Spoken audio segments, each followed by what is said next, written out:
tinggal sama dia kan pengennya selamanya gitu loh. Jadi kalau bisa dari bibit bebet bobotnya itu harus benar, karena kan juga ke anak harus sayang, terus juga tanggung jawabnya sampai mana nih gitu loh. Oke, kita sebagai independent woman bisa nyari duit sendiri lah gitu, tapi kan tidak memungkiri tanggung jawab laki-laki itu sampai mana gitu. Momen berat Aura apa sebagai single mother?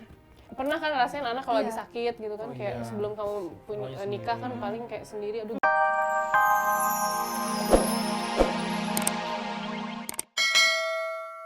Aku yang beliin boneka karena aku suka boneka, jadi memang aku jejelin boneka aja Barbie gitu. Sekarang kan sekolah nih, kalau awal mulanya sekolah dari umur berapa?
Kita tidak pernah tahu ya isi hati orang, apakah memang kangen apa enggak ya.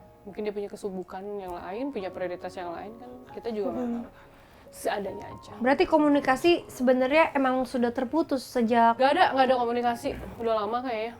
Oh, Aura kan kalau misalkan ngelihat Bella nih udah tumbuh kembang 4 tahun. Kalau buat Aura sendiri nih sebagai single mother, kadang-kadang hal berat apa sih, masa-masa sulit sendiri gitu, tersendiri buat Pasti Aura? dong. Cuman pasti kan ada di satu sisi di saat kamu lagi, duh, kenapa sih gue nyesainnya sendiri? Apalagi kamu kan tadi dibilang OCD juga kan, yang Dari harus perfect itu kehidupannya harus berjalan bener, dengan harus sangat seimbang, bagus, ya. seimbang itu kan. Dari Bella kecil kan ya? Dari dia 8 bulan. Dari 8 bulan? Iya, pas COVID lagi kan. Iya, Aura udah jadi single mother. Gimana? Mungkin efek OCD itu jadi berkesambungan sama yang Beda. kesini-sini nggak sih? Kalau OCD itu lebih ke ini ya, fisik lebih Oke. fisik barang atau Bukan yang pengen sempurna, perfect segala macam gitu. enggak sih, karena Enggak juga. menurut aku married is not for everyone.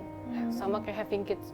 Ada orang tuh free child ya, ada yang mungkin mereka gue nggak siap dan kita nggak bisa nyalahin. Sama seperti aku kayak untuk bersuami lagi ini juga aku belum siap. Kita tinggal sama dia kan pengennya selamanya gitu loh. Jadi kalau bisa dari bibit bebet bobotnya itu harus benar, karena kan juga ke anak harus sayang, terus juga tanggung jawabnya sampai mana nih gitu loh. Oke, kita sebagai independent woman bisa nyari duit sendiri lah gitu, tapi kan tidak memungkiri tanggung jawab laki-laki itu sampai mana gitu. Momen berat Aura apa sebagai single mother? Pernah kan rasain anak kalau lagi sakit gitu kan, kayak sebelum kamu punya nikah kan paling kayak sendiri, aduh gimana, pengen ada sharing kalau pengen punya tempat sharing aja sih sebenarnya. Terus kayak kita lagi capek, kita lagi sedih gitu loh. Kalau urusan anak ya pengennya pasti ada pendamping gitu. Tapi setelah aku jalanin lagi, gue juga bisa ternyata gitu loh. Aku belajar semua. Hidup aku ini nggak imbang gitu loh. Pincang lah gitu, nggak ada bapaknya, nggak ada sosok laki-laki gitu. Kebetulan sebenarnya bapakku di sini ya, jadi sebenarnya kita bisa sharing juga sama bapakku dan dia tidak kehilangan sosok figur ayah juga gitu. Kalau aku kan single mom gitu, jadi aku harus punya support system yang baik, dan lingkungannya juga yang benar. Kalau aku ya bukan soal finansial gitu loh, tapi moralnya dulu dibenerin. Kita harus punya fondasi buat anak ini ke depannya punya pegangan. Jadi dia mau ditaruh dimanapun dia bisa beradaptasi sama siapapun. Gitu. Oke. Karena Aura sudah bercerita soal anaknya, gimana kalau sekarang Aura bercerita tentang kolam berenangnya?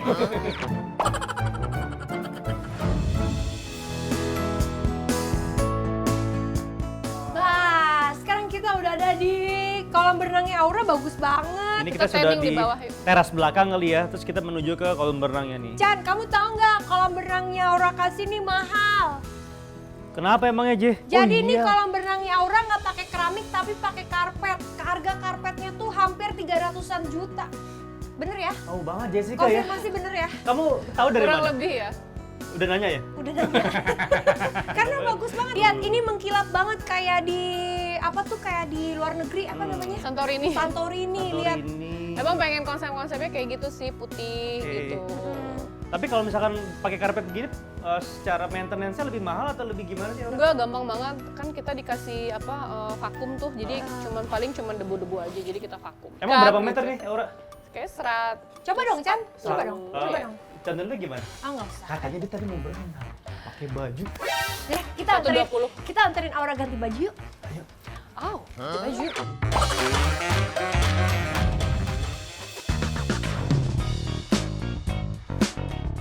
Oke, teman tamu dadakan, kita tidak berakhir di Aura ganti baju renang, tapi kita berakhir di ini namanya apa? Ya balkon aja sih buat santai. Biasanya ngapain nih di sini nih kegiatannya? Biasa baca buku, kalau ada teman-temanku biasa pengennya di sini. Terus ya kadang kalau aku masak liwetan tuh kayak bikin panjang di sini. Yang iya, gelar iya, iya. daun pisang yang Iya, Liwetan. jadi makannya di bawah gitu. Kita mah orang Sunda ya, jadi memang Biasanya senangnya seberapa di- ramai di sini ngobrol? Ada 20 orang kan? Nyampe Ini 10 orang lah paling banyak. Sahabat-sahabat kamu semua tuh ya? Biasa di weekend, karena Di kan weekend. jomblo-jomblowati ya, jadi kayak pada ngumpul aja. Kalau Aura tuh kedekatan sama keluarga seperti apa? Dulu kan karena punya lingkungannya toksik ya, jadi kayak kita tuh jauh dari keluarga, abis itu kerjaannya party terus gitu, ngaco lah gitu. Semenjak punya anak jadi lebih dewasa dan lebih dekat sama keluarga aja. Biasanya yang dilakukan ayah kamu nih terhadap Arabella tuh manja-manjanya tuh seperti apa sih Arabella itu? Iya, kalau kadang aku marahin kan, kalau misalkan dia ini aku kadang marahin gitu, tegas gitu. Terus nanti dia ngadunya ke bapakku. Mencari pembelaannya ke sana gitu. Ini lucu ya anak kecil kan masih balita, jadi ya masih manjanya sering gitu loh. Bella manggilnya apa? Kakek apa? Opa? Abah, karena kalau orang Sunda abah. Oh, Abah. Tapi kalau Abah ada di sini, kalau ibu di mana? Di Bandung. Di Tapi Bandung. karena bolak-balik sini. Oh, bolak-balik. Keluarga sendiri buat Aura tuh seperti apa sih? Temen tuh nggak bisa 100% ada. Dan kita juga nggak bisa bergantung sama orang lain gitu ya. Pasti support system yang paling ini ya keluarga, orang tua. Tapi kalau dari orang tua sendiri, gimana mereka menyikapi waktu saat-saat momen berat Aura harus berpisah dari bapaknya Bella? Kalau orang tua aku sih balik lagi ke aku ya, maksudnya karena kan rumah tangga itu kan kita yang jalanin, jadi nggak boleh atas nama orang lain gitu loh. Jadi mereka tuh tahu apa yang terbaik buat kita merasakan nyaman apa tidak gitu. Jadi lebih diserahin aja ke kitanya. Tapi awal mulanya pasti orang tuh kayak sempat nahanan, kenapa nggak bisa diomongin secara baik-baik dulu lah, atau seperti apa gitu mas? Enggak sih. Pernah ngasih wejangan gitu ke Aura? Keluarga aku tuh termasuk keluarga yang nggak pernah mau dengerin omongan orang. Jadi kayak lu janganlah jadi janda nggak enak ini, nggak pernah. Yang penting nomor satu itu adalah kebahagiaan kamunya dulu nih, karena punya anak itu udah nggak bisa egois. Sama kayak kerjaan juga aku milih kayak banyak film atau apa lama kan, jadi aku milih kayak ini kalau pergi 2 bulan, sebulan anak gimana ya? Oke, berbicara masalah masa lalu, kita punya surprise nih buat Aura kasih. Dimana Ini bukan tamu dadakan kalau kita nggak ada surprise. Ini kado yang kedua, silakan dibuka dan silakan dikomentarin. Ini Cara. wah, Ini kita ada foto-fotonya Aura. masa lalu. Ini Aura waktu Ini Aura. poni lempar something. Oh ini Polem. polem. Ini waktu poni lempar pendek. Oh ini pas lagi pol one ya. Oh Agak cepat. benar.